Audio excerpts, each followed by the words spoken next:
Dans cette séance, donc toujours avec Seaborn, on va voir la deuxième partie concernant les fonctions de Seaborn. Donc toujours les types, les groupes de graphiques, donc d'après leur objectif, leur intérêt. On a le groupe qu'on va étudier, ce sont les groupes qui vont nous donner des graphiques pour, par exemple, représenter des données catégorielles.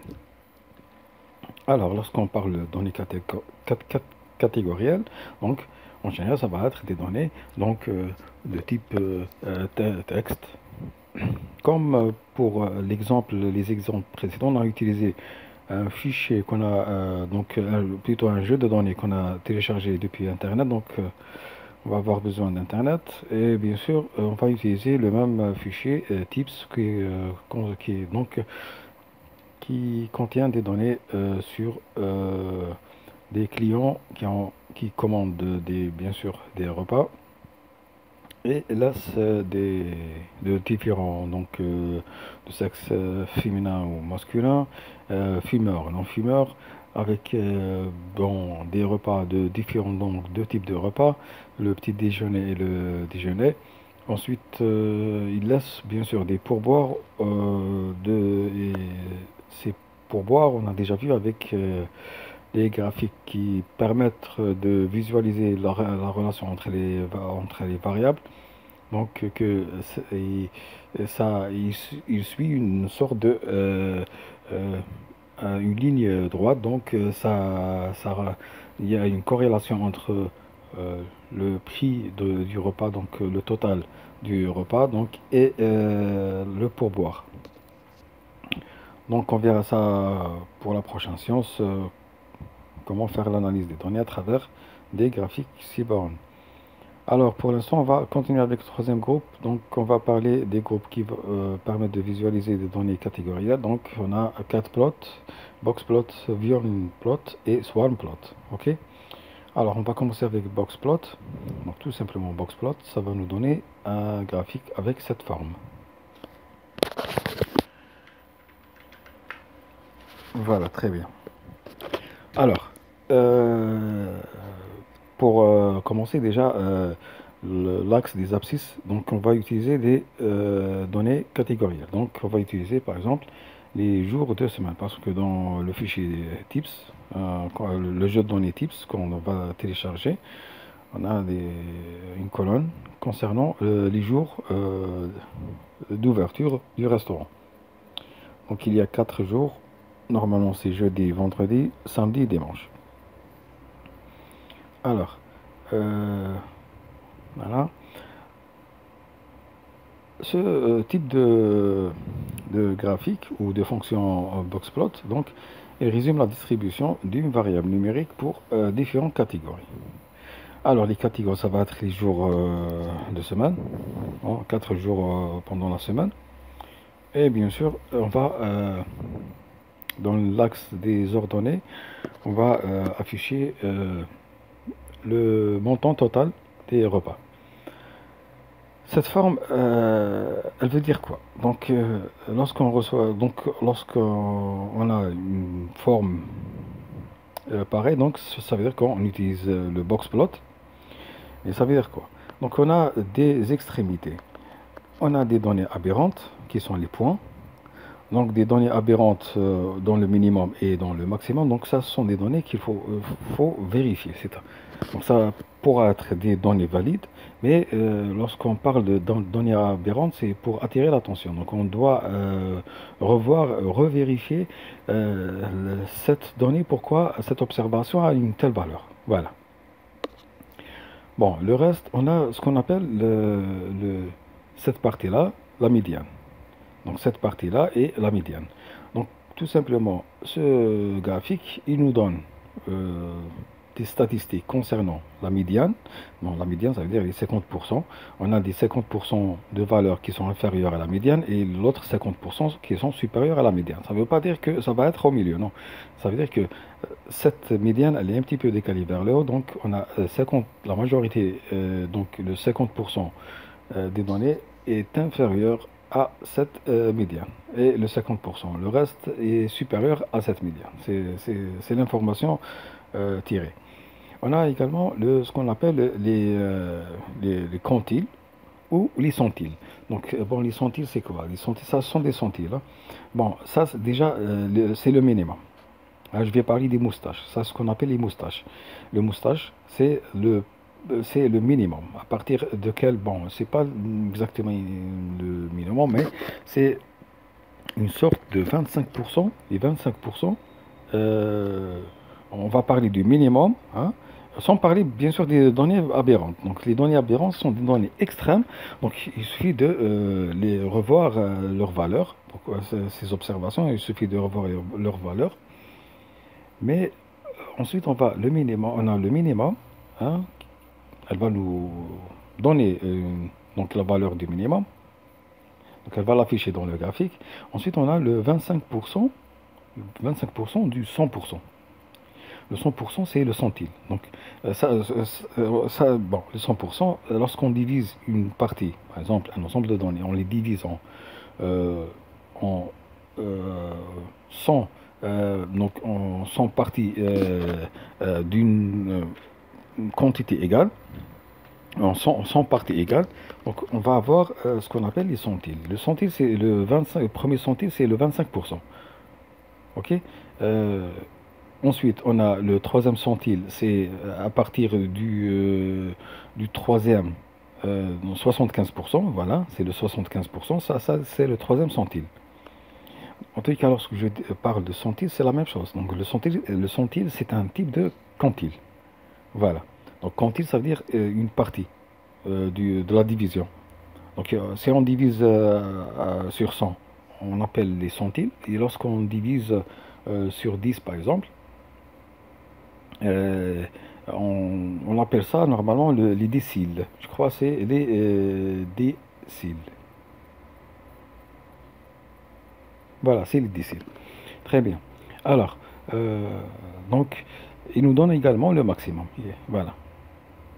Donc c'est ça le box plot. Donc il nous donne des statistiques concernant la médiane, le 25%, le premier centile, ça veut dire les 25% le premier. Ensuite le troisième centile, ça veut dire ou quantile lorsqu'on divise par 100, on appelle ça centile, ça veut dire les 75%, le minimum, le maximum, et bien sûr les observations aberrantes, ou les valeurs aberrantes qui sortent de donc les deux extrêmes. Voilà. Donc, quand est-ce qu'on utilise ce genre de graphique? C'est tout simplement pour comparer les médianes, donc la dispersion et la plage d'une variable numérique à travers plusieurs catégories. Donc, en général, la variable catégorielle se trouve sur l'axe des x. Donc, toujours les x, ça va être une variable catégorielle, et la variable sur les ordonnées, ça va être une variable numérique. Voilà. On va prendre cet exemple. Toujours, on va charger le jeu de données à travers Internet, et on va on va afficher le graphique qui représente bien sûr, euh, il va représenter les jours de semaine, voilà, sur les abscisses. Donc, ce sont les catégories. C'est une variable catégorielle. Et bien sûr, les Y, je vais afficher je vais afficher d'après le total des repas. Alors, bien sûr, la source de données, c'est tips. Donc, j'exécute le code. Voilà. Donc, on a ce type de résultat. Donc, ça, c'est pour le jeudi. Ça, c'est vendredi. Ça, c'est samedi. Et ça, c'est dimanche. Dimanche. Et ça, ce sont le coût total du repas. Donc, voilà. Donc, on remarque ici qu'il y a une sorte bon, il y a des différences entre les jours de semaine, ok? Donc, on a le minimum pour, par exemple, jeudi, on a le minimum. Donc, le moustache, bon, le minimum. Ensuite, on a les premiers centiles. Le premier centile, donc c'est les 25%. Donc, vous voyez, à peu près, c'est la valeur de, par exemple, ici, c'est 15, 14, 13, voilà, 13 dollars. Le deuxième centile, c'est 20 dollars, donc 75%, hein, ici. Ensuite, ici, c'est la médiane. Donc, on a ici tout ça. Ce sont les 50% des valeurs, et tout ça, c'est donc ça, c'est 50% des valeurs supérieures à la médiane, et ça c'est les 50% de valeurs inférieures à 50%, voilà, à la moitié. Donc, euh, ensuite, on a les observations aberrantes. Donc, on a du côté maximum. Donc, normalement, ça va nous donner 3, 4, 5, donc à peu près 5 valeurs donc aberrantes qu'il faudra mieux donc revérifier ces valeurs pour s'assurer que ce ne sont pas des erreurs et ce sont des vraies valeurs, non pas une erreur de saisie ou quoi que ce soit, donc autre chose qui pourra nous donner des valeurs euh, incorrectes. Voilà. Il y a une chose, donc cette partie-là, ça veut dire qu'il y a une certaine concentration des observations, ok? Hein. Donc, mais ça reste toujours un petit peu flou parce qu'on ne peut pas voir la dispersion des valeurs dans chaque catégorie. Hein. Pour cette raison, on va utiliser un autre type de graphique, donc c'est le violent plot. Bon, violent plot, ça veut dire qu'il est le nom. euh, le, le nom est normalement lié à sa forme, donc ça a un lien avec la forme du graphique. Donc la forme du graphique, ça va être une sorte de violon. Le violon, l'instrument de musique, donc voilà. Pour cette raison qu'ils l'ont appelé violent plot. Donc qu'est-ce qu'il fait? Il combine un diagramme donc en boîte, donc il va combiner une sorte de graphique box plot avec ce qu'on appelle, avec qu'on a déjà vu, le KDE, donc kernel, ok, densité estimate. Donc le kernel, ça va en quelque sorte, ça va lisser le, le graphique. Voilà, en utilisant des valeurs probabilistiques entre les données, donc entre les valeurs, normalement les données non pas discrètes mais continues, donc on peut avoir des données continues. Euh, alors, comment ça marche? Donc, plus la forme est large, donc ça va nous donner sorte de violon, et plus la forme elle est large, plus ça veut dire qu'il y a des données bien concentrées à cet endroit. Ok? Donc, quand est-ce qu'on utilise ce genre de graphique? C'est lorsqu'on a besoin, par exemple, de plus de détails sur la distribution de chaque catégorie. En concernant le box plot, donc on ne peut pas bien visualiser la distribution des valeurs, hein, des données ou des observations. Mais avec le violent plot, donc on peut voir cette distribution pour chaque catégorie. Alors, on va utiliser ce code. Donc, ce code, il va utiliser toujours hein, avec catégorie dans les X et le total du repas dans les Y. Donc, toujours X c'est texte catégoriel et Y c'est numérique. Donc, lorsqu'on exécute le code toujours sur tips, le jeu dans les tips, donc voici le résultat. Donc, on a une sorte de violon donc à l'intérieur. Donc, on a deux graphiques. On a à l'intérieur une sorte de box plot, voilà, le voici avec la médiane, avec les 50%, les 25%, le premier centile, le troisième centile, et également on a ce qu'on appelle le diagramme en KDE, donc le graphique en KDE, donc il va lisser cette partie-là, voilà, ok. Donc là, on peut avoir une sorte de, on peut voir la partie où les valeurs sont le plus concentrées, sont le plus présentes. Ok. Par exemple, concernant le jeudi, on a vraiment une concentration autour des valeurs de 20, entre 10 et 20 dollars. Mais le reste, ça va rapidement diminuer, plus le prix augmente, donc il y a moins de commandes. Donc voilà. Mais concernant par exemple le- le- le dimanche, donc vous voyez que le dimanche, il y a une sorte de distribution, donc euh, euh, euh, presque homogène, non pas brutale. Donc il n'y a pas une diminution brutale du nombre de commandes. Bon, le dimanche, c'est un jour férié, donc pour eux. Donc, pour cette raison, on peut dire qu'il y a plus de commandes, donc une distribution presque homogène entre les prix des repas, donc déboursés, les commandes entre 10 et 20 dollars, 30 dollars. Donc, vous voyez que la pente, elle diminue doucement. Voilà. Maintenant, on va voir une autre fonction, un autre type de graphique, c'est le swarm plot. Alors, le swarm plot, c'est tout simplement une sorte de nuage de points, mais utilisé sur des catégories. Donc, les catégories, toujours, sont les jours de semaine, hein, les jours ouvrables du restaurant. Et bien sûr, ensuite, au lieu d'avoir ce genre de violon ou de box plot, donc, on va avoir des points, ce qu'on appelle le nuage pour chaque catégorie. Donc, bien sûr, les nuages, c'est un mélange donc entre catégoriel et bien sûr euh, comparaison entre les valeurs des données. Donc, la seule chose qu'il y a avec ce genre de graphique, c'est tout simplement les points. Chaque point va représenter une commande d'un client. Mais les données, donc les points ne vont jamais être superposés. Donc il va les disperser pour ensuite donner presque cette forme. Donc toujours c'est la même source de données. Donc je vais utiliser SwarmPlot, les jours toujours, le prix des repas, tips, j'exécute et voilà. Donc on a des nuages de points et vous voyez qu'il y a une sorte de ressemblance avec. Donc c'est la même chose que les autres. Voilà. Vous remarquez que ces points-là, ça, ça concerne cette partie pour le box plot. Ok. Cette partie sont les valeurs aberrantes. Si vous comptez le nombre de points, c'est la même chose. Donc 1, 2, 3, 4, 5. Ici, on a 1, 2, 3, 4, 5. Voilà. Tout ça, c'est considéré comme des valeurs aberrantes. Ici, par exemple, j'ai 2 points. Ici, j'ai voilà, ces 2 points-là. Hein, à peu près 45 dollars et 47 dollars à peu près. Et là, j'ai 1, 2, 3, 4. Et là, j'ai 1, 2. Le troisième, il est sur ce point. Hein, et 4.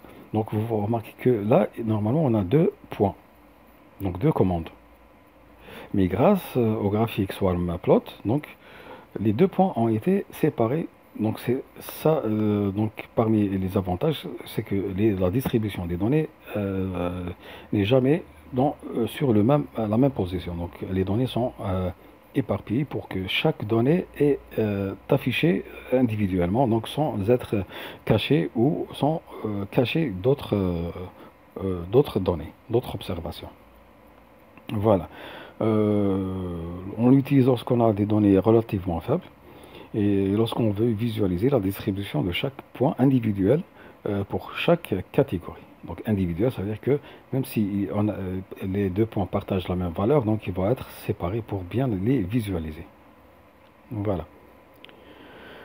Euh, on peut combiner voilà, ce genre de graphique SwarmPlot avec, par exemple, avec le violon plot ou le box plot. On peut les utiliser les deux. Donc, on va utiliser ici deux types de tracés de graphique. Donc, on va utiliser le box plot avec swarm plot. Donc, le résultat est tout simplement une combinaison entre les deux avec chacun une couleur. Et là, vous remarquez qu'on a les points, les extrémités et bien sûr le 75%, le 25%, la médiane.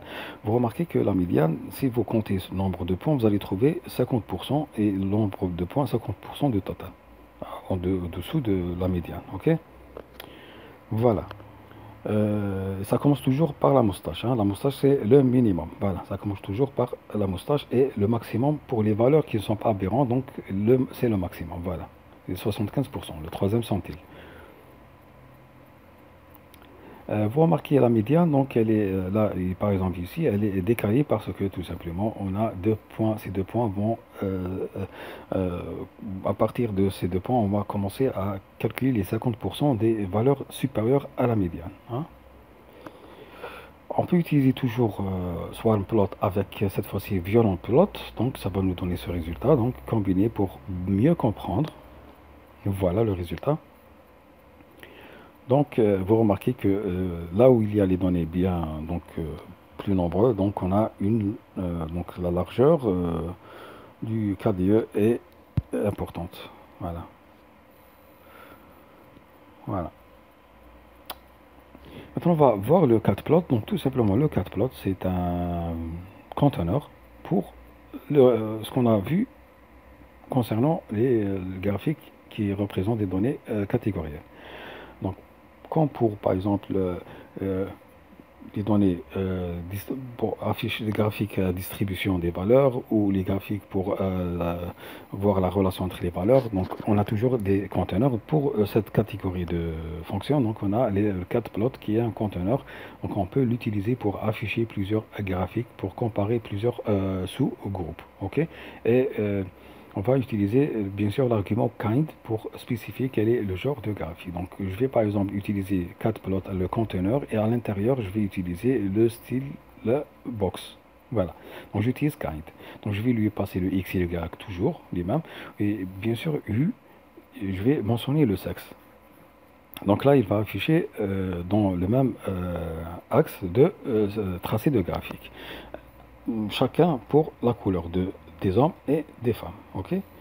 Et deuxième, je vais faire la même chose, catplot, mais je vais afficher le swarm plot, donc un nuage de points. Et toujours, je vais utiliser pour séparer les données, donc pour bien faire des sections entre les données, donc je vais utiliser le sexe.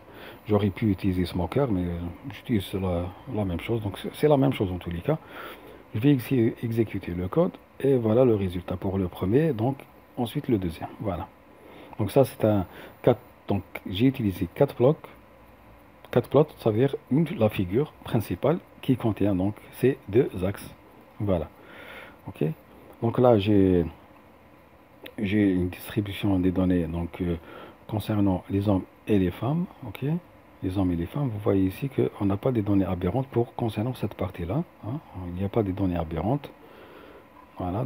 Donc et toujours le minimum, le maximum, la médiane, le 25%, le premier centile, le 75%, le troisième centile. Voilà. On a bien sûr concernant le nuage de points. Voilà donc presque la même distribution des données, donc les observations au même endroit concernant les hommes et les femmes. Par contre, par exemple, le jeudi, donc les femmes ont commandé plus de repas entre 10 et 15 $. Voilà. Donc maintenant, qu'est-ce qu'on va faire? On va voir donc le quatrième groupe de fonctions concernant les graphiques pour afficher les graphiques d'après les besoins. Donc le genre de affichage des matrices. Donc on a heatmap et cluster map. Donc ils permettent de faire quoi? Ils permettent de tout simplement visualiser des données matricielles. Ok. Par exemple, on va commencer avec le heatmap. Le heatmap, c'est une version, on peut dire que c'est une version basique. Mais le cluster map, c'est une version comme heatmap, mais plus avancée. Pourquoi? Parce qu'elle va faire ce qu'on appelle, elle va afficher, elle va faire le regroupement. Ensuite, la réorganisation de la matrice, hein, pour placer tous les éléments qui ont un lien, donc qui sont les mêmes ou proches, et elle va afficher à la fin donc toujours un heatmap, donc une matrice avec des couleurs, et un autre genre de dendrogramme, donc il va afficher le dendrogramme pour voir le lien qui existe entre les différentes observations dans notre matrice. Donc on va commencer par heatmap. Le heatmap, tout simplement, il permet de visualiser les données sous forme de matrice. Donc pour chaque valeur, on a une couleur. Donc il va utiliser une palette de couleurs, donc du clair ou du foncé vers le clair, vers la couleur la plus claire. Et bien sûr, chaque valeur, il va lui donner une couleur dans cette palette. Donc si elle se trouve cette valeur dans les premiers nombres, il va lui donner une couleur foncée. S'il se trouve dans les derniers nombres, donc les dernières valeurs, les plus grandes, donc il va lui donner une couleur claire. Donc on peut déjà, à travers la matrice, voir est-ce que c'est foncé, une dominance de la couleur foncée ou la couleur claire ou un mélange. Dans ce cas, donc, on peut déjà savoir est-ce qu'il y a beaucoup de valeurs petites ou grandes ou moyennes, voilà, la dominance. Donc, en gros, c'est ça.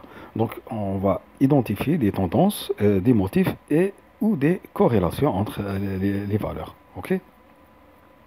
Donc, comment ça marche? Chaque cellule va être colorée d'après sa valeur.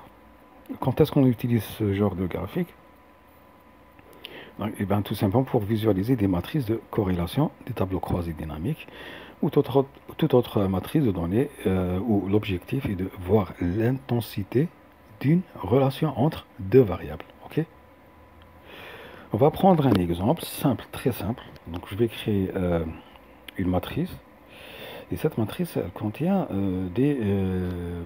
donc plusieurs lignes et normalement 4 colonnes, plusieurs lignes. Voilà. La chose que vous remarquez ici, qu'il y a des nombres qui se répètent plusieurs fois, par exemple le 1, le 2. Ensuite, à partir du 3, donc la fréquence commence à diminuer. Par exemple, le 5, on trouve 5 une seule fois.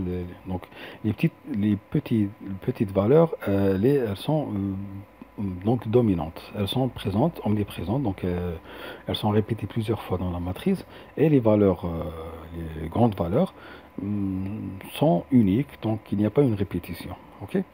Donc, qu'est-ce que je vais faire? Donc, je vais afficher le heatmap, donc cette matrice sous forme de heatmap. Donc, j'exécute le code. Ensuite, vous remarquez une chose qui attire l'attention, c'est la couleur prédominante. La couleur prédominante, c'est le sombre, couleur sombre. Avec cette barre de couleur, donc le sombre, ça représente les valeurs les plus petites. Donc, on peut dire que cette matrice contient une dominance de valeurs petites, alors que les valeurs les grandes sont 1, presque, c'est rare. On trouve des valeurs, voilà. Donc là, on a une valeur, une seule valeur qui est 50. Voilà, normalement ici c'est 50, voilà. Donc c'est ça la conclusion. Déjà, dès que vous voyez cette matrice, donc heatmap, vous comprenez qu'il y a une dominance des petites valeurs. Voilà, ça c'est déjà une première conclusion. Je vais prendre un autre exemple, hein. Donc je vais générer grâce à la méthode de random rand de NumPy, je vais générer des nombres, une matrice, et à chaque fois je vais voir le heatmap. Donc puisque ça va être généré aléatoirement, donc à chaque fois la couleur dominante va se modifier. Donc voilà, là on trouve que les petites valeurs sont présentes, les moyennes, les grandes valeurs sont dominantes un petit peu. Voilà. Donc il y a une certaine, donc c'est clair, c'est un petit peu clair. Si j'exécute une deuxième fois, donc ça nous donne cette matrice, parce que à chaque fois il va générer des nombres aléatoires. Très bien. Donc à chaque fois il donne, voilà. Maintenant qu'est-ce que je vais faire? Je vais prendre le types, euh, notre jeu de données qu'on a téléchargé concernant les restaurants, mais je vais prendre la colonne type seulement. Donc je vais créer une variable, cette variable qui va prendre seulement la colonne type. Donc data2, ça va être quoi? Une série panda. Ensuite, qu'est-ce que je vais faire? Je vais transformer cette série en data frame. Donc je crée une nouvelle variable, donc data2 frame égale data2, la série qui contient la colonne de type, donc le pourboire, to frame. Donc elle va la convertir en frame. Donc pourquoi j'ai fait ça? C'est tout simplement pour la transformer, pour afficher son graphique heatmap. Alors là, j'exécute, donc il va afficher la matrice. Très bien. Et bien tout simplement, voici le, le graphique heatmap de notre data frame qui contient les pourboires. Donc voici le data frame, voilà, il contient les pourboires. Donc si on observe bien, on voit que il y a une prédominance de la couleur sombre. Donc c'est plutôt sombre, c'est pas clair. Et sombre, ça veut dire des pourboires de petite valeur. Donc voilà. Les grands, jusqu'à 10. Donc le minimum c'est 1 dollar pour boire de 1 dollar. Le maximum c'est 10. Mais on voit que c'est un petit peu sombre. Donc les gens donnent des pourboires vraiment de, de petits pourboires. Voilà. D'une somme vraiment petite. Ensuite, on va voir le deuxième type de graphique, toujours pour réfléchir une matrice de couleurs pour chaque valeur, mais cette fois-ci, c'est un graphique plus avancé. C'est ce qu'on appelle le cluster map, cluster pour regroupement. Donc, c'est une version plus avancée de Heatmap. Donc, il fait quoi? Il combine entre cartes de chaleur, donc, parce que ça, on appelle ça une carte de chaleur. Hein? Plus la valeur est grande, plus c'est clair, plus la valeur est petite, plus c'est sombre. Donc, combiner une carte de valeur avec un regroupement hiérarchique, ce qu'on appelle hierarchical clustering. Ça veut dire quoi ça?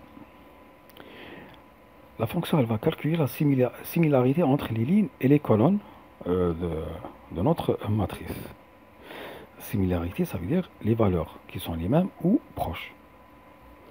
Ensuite, elle va les regrouper. Donc, elle va regrouper les valeurs qui sont proches ou les mêmes. Concernant les lignes et les colonnes, hein, elle va travailler sur les lignes et les colonnes. À la fin, elle va réorganiser de manière à ce que les lignes et les colonnes similaires soient placées côte à côte. Voilà, plus proches. Et bien sûr, les lignes et les colonnes qui sont pas vraiment similaires, donc elles vont être éloignées de ceux qui sont les mêmes. Donc les résultats de ce regroupement sont affichés sous forme de ce qu'on appelle dendrogramme. Sur les côtés, bien sûr, il va être affiché sur les côtés. Donc on va avoir une sorte de deux graphiques, un graphique central et un graphique autour. C'est quoi un dendrogramme? Eh bien, tout simplement, c'est une sorte de représentation hiérarchique de l'approche qui va nous donner une sorte de lien entre les données. Donc, les données du même lien vont être alignées sur la même ligne.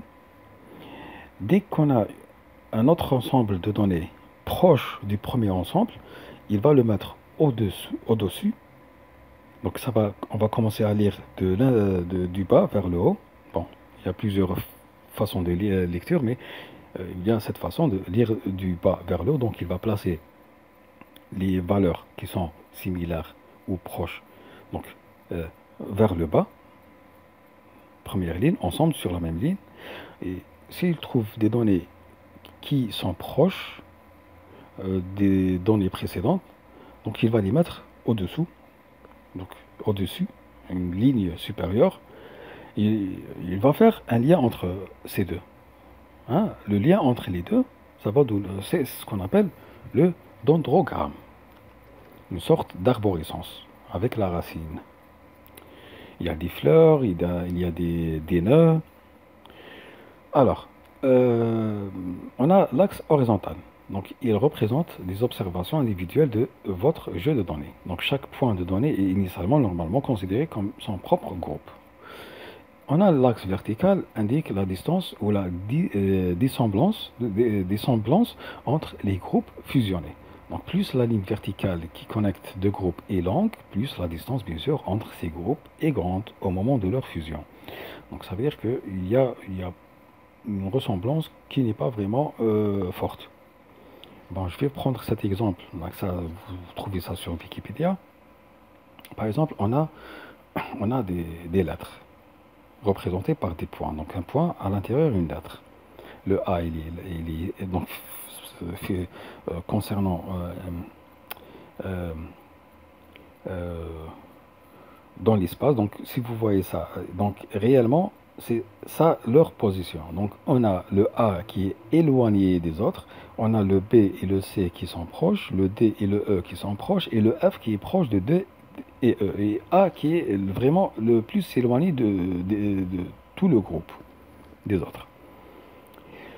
Si on fait, par exemple, on applique ça, on applique ce principe de cluster, map, donc le graphique en hierarchical clustering, ça veut dire on va prendre chaque groupe, donc ensemble, on va les considérer comme un groupe unique s'ils sont proches l'un de l'autre. Donc, par exemple, on ne peut pas prendre A avec B et C, ou A avec F. Donc, ils sont éloignés.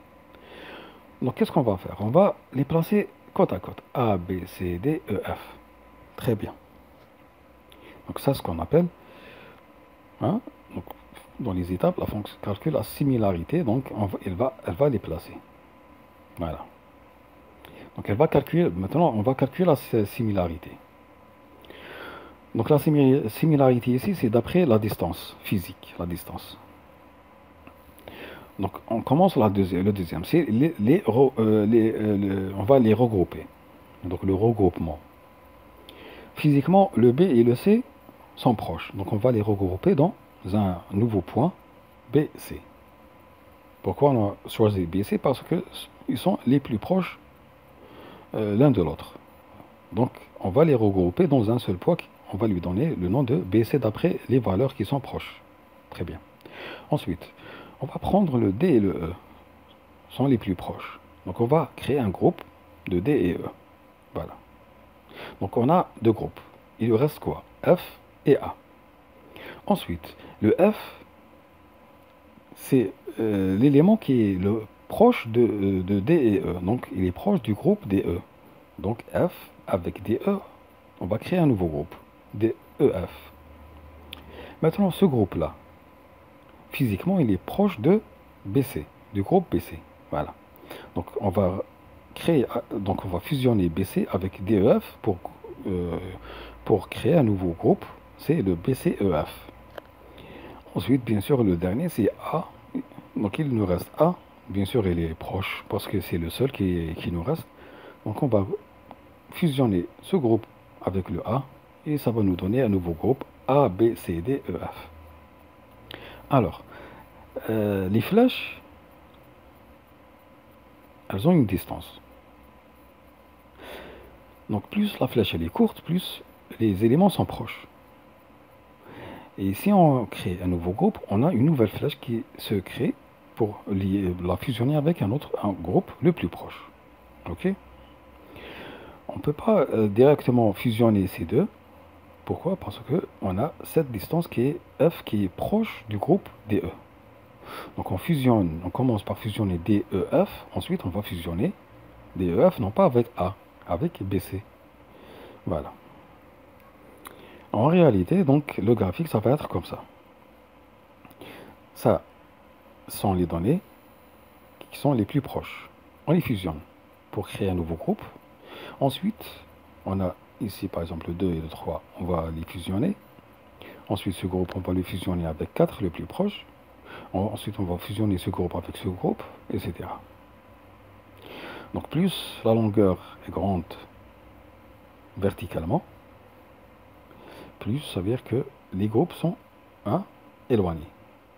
Et plus elle est petite, voilà, plus ça veut dire que les éléments sont proches. Voilà. Ok? On va faire un exemple, bien sûr, pour comprendre. Bon, là, dans le graphique, on a des data points, donc des points. On a ce qu'on appelle euclidienne distance. C'est la distance euclidienne. C'est la distance, par exemple, entre les nombres. Entre le 0 et 1, le plus proche, c'est 1. Entre le 2 et le 3, le plus proche, c'est 2 et 3. Ensuite, entre le 2 et 3, le plus proche, c'est 4. Non, pas ce groupe. Voilà, ensuite... Alors, on va prendre un exemple. On va créer une matrice. Cette matrice contient 3 lignes, 4 colonnes. Alors, ça c'est la première ligne. Elle contient 1, 1, 1, 2. La deuxième ligne c'est 1, 1, 1, 3. La troisième ligne c'est 2, 3, 4, 5. Et les colonnes, on a 1, 1, 2, 1, 1, 3, 1, 1, 4 et 2, 3, 5. Euh, on va appliquer le graphique cluster map sur cette matrice. Très bien. Et voici le résultat.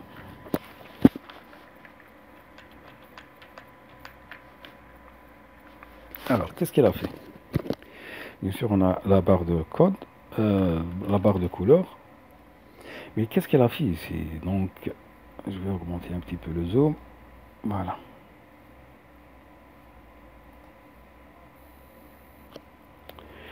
Ça, ce sont les lignes. Et ça, c'est les colonnes. Et bien, qu'est-ce qu'elle a fait, le Seaborn? Elle a commencé par voir les similitudes. Ensuite, il a regroupé. Hein, il a regroupé. Ensuite, il a créé le lien entre les, les, les, les différents groupes.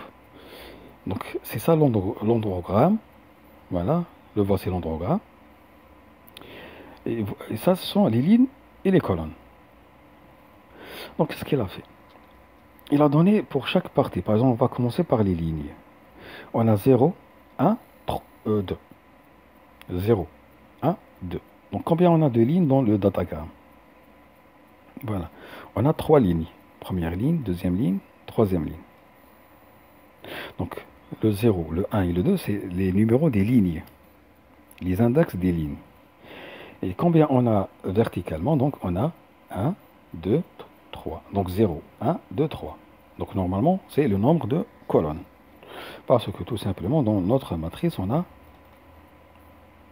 4 colonnes. 1, 2, 3 et 4. 4 colonnes. Donc, ces nombres-là, c'est les index des colonnes. Mais pourquoi il a mis 0 ici, 1 ici et 2 ici pour les lignes? On va commencer par les lignes. Vous remarquez que cette couleur, elle est claire par rapport à cette couleur. Hein. Cette couleur, elle est claire. Mais ces deux-là, c'est les 3 restants, c'est 6 restants plutôt. Bon, les 3 pour cette ligne et les 3 pour cette ligne sont foncés.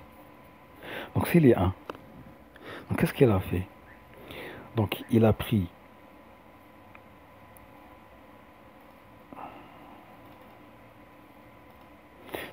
cette matrice, il l'a réorganisée. Il va commencer toujours par le bas dans ce cas. Donc avec ce genre de graphique, il commence toujours par réorganiser et regrouper du bas vers le haut. Donc il a pris cette première ligne, il l'a mis tout en bas. D'ailleurs le 2, ensuite le 3. Hein? Là plutôt le 2, ensuite le 3. Ça c'est le 3. Donc il a mis ces deux lignes ensemble à partir du bas. Ok? Donc ça c'est la ligne 1. Ça veut dire la ligne 1 c'est ça, l'index 1. Et ça c'est la ligne 0, l'index 0. Il les a mis côte à côte. Voilà. Parce qu'elles sont plus proches. Est-ce que 2, 3, 4, 5 est proche de l'une des deux lignes? Non. Donc normalement, lorsqu'il va commencer à grouper, il va commencer par grouper celle-là avec celle-là parce qu'elles sont les plus proches. Par contre, celle-là, elle est loin des deux. Donc la dernière, il l'a mis ici. Voilà. La deuxième, la ligne dans l'index est 2. Ça c'est 0, l'index 0, l'index 1 et l'index 2. Il l'a mis tout en haut. Ça veut dire qu'elle est loin du reste. Ensuite, il a fusionné les deux lignes, deux premières lignes, dont l'index est 0 et 1. Voilà, l'index 0, l'index 1, il les a fusionnés pour créer un nouveau groupe. Donc tout ça, c'est un nouveau groupe. Tout ça, c'est un groupe qui est composé des deux premières lignes. Pourquoi il les a fusionnés dans un seul groupe? Parce qu'elles sont proches l'une d'elles de l'autre. Ensuite, qu'est-ce qu'il a fait? Puisqu'il nous reste la dernière ligne, dont l'index est 2, il est obligé de fusionner cette ligne, ce groupe avec cette ligne pour créer un nouveau groupe. Voilà. Donc plus la distance, cette distance verticale, elle est grande, plus ça veut dire qu'il y a une distance grande entre, il y a un peu de similitude. Voilà. Pour parler vraiment analyse, question analyse, il n'y a pas vraiment des similitudes. Il n'y a pas une sorte de corrélation. Par contre, ces deux-là, il y a une forte corrélation. Voilà, une forte ressemblance. Donc vous voyez cette ligne, elle est plus longue que celle-là, Donc parce que cette ligne, elle est vraiment peu ressemblante aux autres. Maintenant, on va prendre les lignes, les colonnes. Les colonnes, on a 1, 1, 2 et 1, 1, 3. On a également 1, 1, 4 et 3, 2, 3, 5. Donc, à votre avis, est-ce qu'il va grouper celle-là avec celle-là? Non. 1, 1, 2, elle est vraiment loin de 2, 3, 5. Il y a une grande distance. Est-ce qu'il va fusionner 1, 1, 2 avec 1, 1, 4? Eh bien non. Pourquoi? Parce qu'il existe le 3 qui est plus proche de 2. Donc il va prendre cette ligne 0 et cette ligne avec l'index 1. Voilà, 0 et 1. Il les a mis côte à côte. Qu'est-ce qu'il a fait ensuite? Il les a regroupés. Ensuite, il a pris la ligne normalement la plus proche, c'est 1, 1, 4 et non pas 2, 3, 5. Donc 1, 1, 4, normalement, elle est proche de ce groupe. Donc il a fusionné ce groupe, avec cette ligne qui est 1, 1, 4. 1, 1, et la couleur, ça commence à devenir clair, c'est 4, voilà. Il a créé un nouveau groupe. Maintenant, il est obligé de fusionner avec la dernière ligne. Normalement, c'est 2, 3, 5 d'après les couleurs. 2, 3, 5. Et là, c'est 2, 3, 5. Voilà. Donc, c'est ça l'intérêt de ce graphique, c'est nous donner l'endroit où les observations qui ont un lien, qui ont une ressemblance entre elles. Donc, soit la même, soit un rapprochement sont plus proches. Donc il va les mettre côte à côte, il va les lier. Donc de cette façon, j'ai normalement ici 4 groupes. Et là, j'ai 2 groupes. Voilà. Donc on a vu la lecture du dendrogramme. Ça, c'est le dendrogramme. Alors, je vais prendre un autre exemple.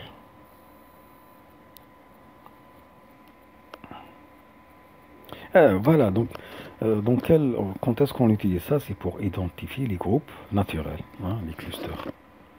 Donc un groupe naturel, on peut dire que lorsqu'on a des données dans la nature, hein, des observations, peu importe, des données, soit numériques, soit... bon, doivent être des données numériques pour créer ce genre de graphique, mais en tous les cas, ces données, on va les prélever.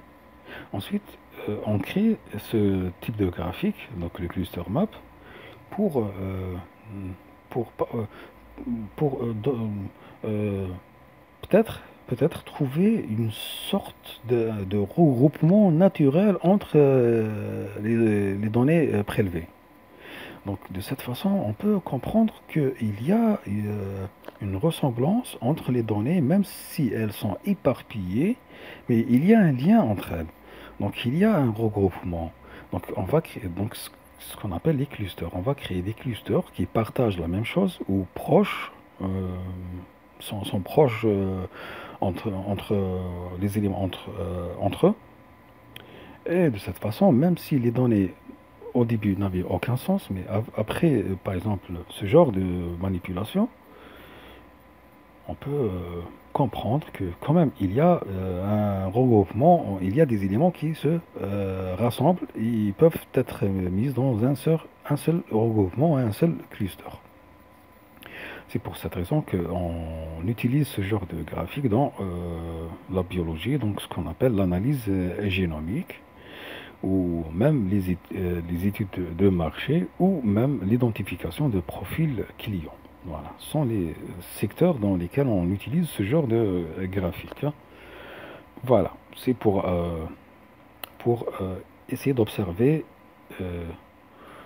les clusters, donc une sorte de euh, euh, subdiviser les éléments d'après des clusters qui permettent à ces données d'avoir les mêmes, par exemple, propriétés. Voilà. On peut faire ça avec, par exemple, avec les fleurs. Je pense qu'il y a un exemple. Je sais pas. Voilà, voilà. Je vais utiliser un exemple.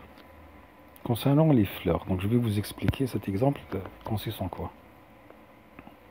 Mais avant cela, donc je vais utiliser un autre exemple plus simple, plus facile à comprendre. Donc je vais prendre une autre matrice. Mais dans cette matrice, normalement c'est la même que la matrice précédente. Donc 1, 1, 2. Et là j'ai 1, 1, 1, 1, 1, 2, c'est la même. Ensuite 1, 1, 1, 3. Le voici. Et le 2, 3, 4, 5, le voici, il est positionné dans la deuxième ligne. Donc qu'est-ce que j'ai fait? J'ai pris la même matrice, mais j'ai changé, j'ai modifié la position de la ligne 2 avec la ligne deuxième ligne avec la troisième ligne. Donc j'ai fait une permutation, donc j'ai modifié leur place. Donc la première ligne, elle est restée à sa place, mais cette ligne qui était la dernière, elle est devenue la deuxième, et cette ligne qui était la deuxième, elle est devenue la dernière. Pourquoi j'ai fait ça? C'est pour voir vraiment le regroupement euh, devant vous. Donc pour voir que vraiment ce genre de graphique, il fait le regroupement. Donc normalement, je vais avoir un graphique pareil que celui-là. Pourquoi? Je mets là où je veux les données, il va s'apercevoir qu'il y a un lien entre ces données et il va les mettre côte à côte. Donc vous allez modifier comme vous voulez l'ordre des lignes ou des colonnes. Normalement, à la fin, vous aurez toujours le même graphique parce il va réorganiser les données, il va les placer côte à côte, les données qui sont soit les mêmes, soit proches. Donc j'aurai le même résultat, je vais donc lancer, exécuter le code. Et voilà, donc c'est le même graphique. Voilà, c'est le même graphique. Donc, pour voir que réellement il fait la réorganisation et le regroupement, peu importe les données où elles sont. Donc elles sont éparpillées n'importe où, il va les regrouper. Alors, qu'est-ce que je vais faire avec cet exemple? Donc ça c'est un exemple réel. Donc je vais charger à partir d'Internet un nouveau jeu de données. Ce jeu de données consiste en des informations concernant des fleurs, les fleurs iris. Ok. Donc ces fleurs ont des caractéristiques. Chaque fleur a des caractéristiques. Mais ce que j'aimerais faire, j'aimerais bien essayer de trouver des fleurs qui partagent les mêmes caractéristiques pour les mettre dans un seul cluster. Donc le code permet de visualiser les relations de similarité entre les différentes espèces de fleurs d'iris à partir de leurs caractéristiques en regroupant les données similaires. Donc malgré on a plusieurs caractéristiques, donc moi j'aimerais bien les ressortir un lien entre elles, un lien de similarité, donc une relation de similarité entre les différentes espèces. Donc je vais charger le jeu de données. Je vais l'afficher juste pour voir le jeu de données, sa structure. Ensuite, je vais créer le cluster map. Bien sûr. Qu'est-ce que je vais faire? Je vais je vais afficher. Ensuite, vous allez comprendre pourquoi j'ai utilisé ce.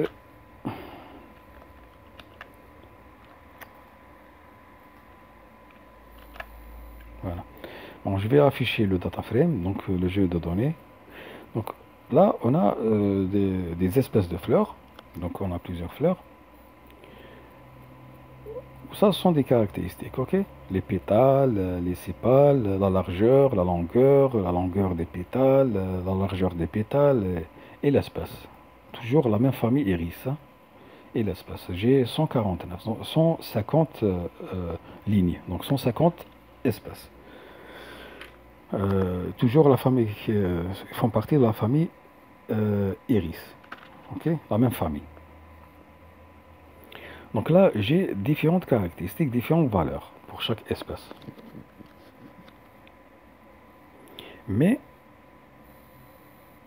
si j'applique cette fonction, donc si j'affiche le graphique cluster map sur ce jeu de données, donc ce data frame, puisqu'on travaille avec Panda, ce data frame, ça c'est un data frame Panda,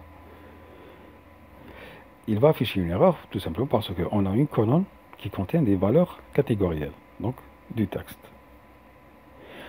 Donc pour éviter ce problème, donc je vais mentionner ça. Iris, donc le jeu de données, point drop. Drop quoi? La colonne species. Et je vais mentionner axis égale 1. Si vous vous souvenez, axis égale 1, ça veut dire que vous avez supprimé une colonne et non pas une ligne. Voilà, c'est tout l'intérêt de cette commande. Si j'avais que des observations ou des, des entrées, des valeurs numériques, j'aurais pas besoin de ça. Donc je vais directement passer la commande et lui donner par exemple le tableau Iris, donc le jeu de données Iris. Mais puisqu'il existe une colonne qui contient des données, des variables catégorielles, donc je vais utiliser drop species, donc supprime la colonne dont le nom est species. Sinon, si je ne mentionne pas axis égale 1, il va chercher sur les lignes le nom species, il va me afficher un message en me disant que voilà, il n'a pas pu trouver cette ligne qui porte l'index species. Donc ça, c'est une étiquette de colonne. Voilà, grâce à ça. Donc je vais exécuter le code. Voilà le résultat, très bien. Alors bien sûr, là, puisque j'ai plusieurs lignes, 140, combien on a dit, 100,